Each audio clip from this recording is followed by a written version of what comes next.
అమరావతి రాజధాని, ఆంధ్రుల రాజధాని చాలా కాలం అంటే 10 ఏళ్ల నుంచి ఈ మాటకు సంబంధించి రెండు పార్టీలు కూడా గొడవ పడుతున్నాయి, కొట్లాడుతున్నారు. వాళ్ళు వచ్చినప్పుడు వీళ్ళు వచ్చినప్పుడు వాళ్ళు మాటలు మాత్రం మాట్లాడటం తప్పితే రాజధానికి సంబంధించిన ఊసైతే లేదు. సరే, ఇప్పుడు దానికి సంబంధించి ఒక అడుగు పడింది. ఎట్టకేలకు జగన్మోహన్ రెడ్డి కూడా అంటే వైసీపీ పార్టీ తరఫున సజ్జల రామకృష్ణారెడ్డి గారు మేము దానికి మద్దతు తెలుపుతున్నామంటూ కూడా మాట్లాడుతూ వస్తున్నారు. దాంతోపాటు చంద్రబాబు నాయుడు గారు చేసేటువంటి ఆ ప్రక్రియ ఏదైతే ఉందో అదంతా చాలా పెద్ద తప్పు. ఇప్పుడు రాజధానికి సంబంధించి ఒక 2 లక్షల కోట్ల రూపాయల వరకు కావాలి అనేది ఒక చర్చ. ఏం చెప్తారు? నువ్వు చెప్పడానికి ఏం లేదు.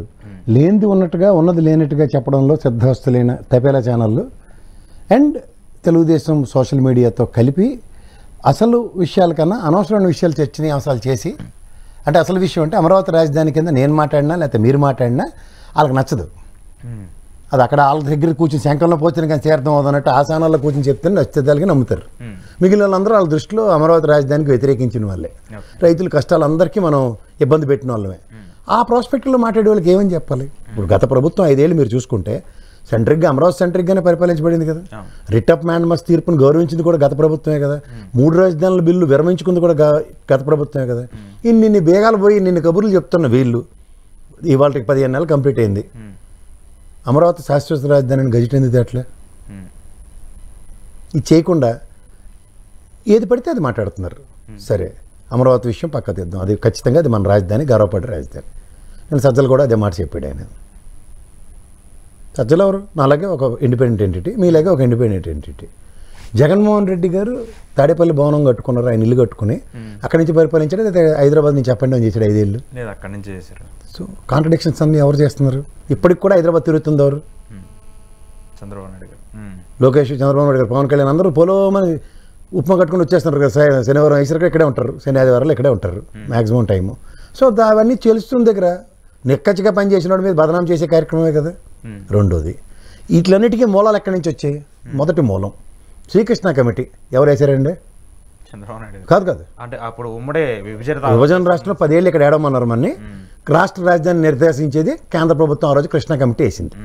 ఏ కేంద్ర ప్రభుత్వం? కాంగ్రెస్. జాగ్రత్తగా వినండి ఇందులో. తర్వాత కృష్ణ కమిటీ ఏమనిచ్చింది? విజయవాడ, గుంటూరు పరిసర ప్రాంతాల్లో రాజధాని ఏర్పాటు చేయాలని కమిటీ తీసుకెళ్లి రిపోర్ట్ ఎవరికి ఇచ్చింది? నెక్స్ట్ వచ్చిన బీజేపీ ప్రభుత్వానికి. అవునంటారా కాదంటారా? మధ్యలో సొంత పెత్తనాలు ఎలగబెట్టిన నారాయణే కదా. నారాయణ కమిటీ ప్రకారం అమరావతి రాజధాని అని 34,000 ఎకరాల్లో ల్యాండ్ పూలింగ్ ఇవన్నీ జరిగాయి కదా. అవునా కదా? ఇందులో తప్పవడది. ఇదొక ఎత్తి అయితే మొన్న జరిగిన సిఆర్డీఏ నారాయణ గారు చేస్తున్న పనులకి అక్కడ ఉన్న రైతులే కదా. అది ఎవరికి? వరల్డ్ బ్యాంక్ ని, యాక్షన్ మర్కంటైల్ బ్యాంక్కి కంప్లైంట్ ఇచ్చింది. తప్పవరు చేస్తున్నట్టు? నారాయణ సొంత వేతనాలు, తెలుగుదేశం నారాయణ కమిటీ త్రూగా చేస్తున్న సొంత వేతనాలు కేంద్ర ప్రభుత్వం యాక్సెప్టెన్స్ లేదని అర్థం కదా. ఓకే, మీట్ అండ్ యూవర్లో ఇఫ్ యూడ్ హ్యావ్ మేడ్ ఏది విజయవాడ, గుంటూరు పరిసర ప్రాంతాల్లో రాజధాని ఏర్పాటు చేసి ఉంటే అన్న కాన్సెప్ట్ మాట్లాడాడు ఆయన సజ్జల. కానీ అయిపోయిన పెళ్లికి బాజాల కోట్లు లాభం పెట్టి మాకు అమరావతి చెప్పాడు కదా. కంటిన్యూ దాన్ని మార్చి obviously there is no option left. ఇప్పుడు అభివృద్ధి వికేంద్రీకరణ ఉన్న దగ్గర ఏదైనా చేయొచ్చు, ఎక్కడైనా చేయొచ్చు. 13 జిల్లాలు, ఇప్పుడు 26 జిల్లాలు అయ్యాయి. అవునా కదా? దానికి వీళ్ళ అప్రహెన్షన్స్ ఏంటి నాకు అర్థం కదా. ఉదాహరణకి 2 లక్షల కోట్లు అప్పు తీసుకొచ్చి రాజధాని కడతారు, లేకపోతే 1,00,000 కోట్లు తీసుకొస్తారు. మన నెత్తికి ఆల్రెడీ 31,000 కోట్లు చేసి చూపించారు. ఇది Asian mercantile bank, world bank, కేంద్ర ప్రభుత్వం పూచికత్తు తెచ్చిన అప్పు 15,000, అడ్కోలు టిడ్కోలు ఇవన్నీ పెట్టి మొత్తానికి 31,000 పూర్ణ కుంభం చేసి పెట్టారు కదా. ఏం చేశారు ఇప్పటికి పని? నీళ్ళు తోడడం, నీళ్ళు ఎత్తడం, అంతే కదా. కంపలు కొట్టడం, మొబిలైజేషన్ అడ్వాన్స్ ఇవ్వడం. అవునా కదా?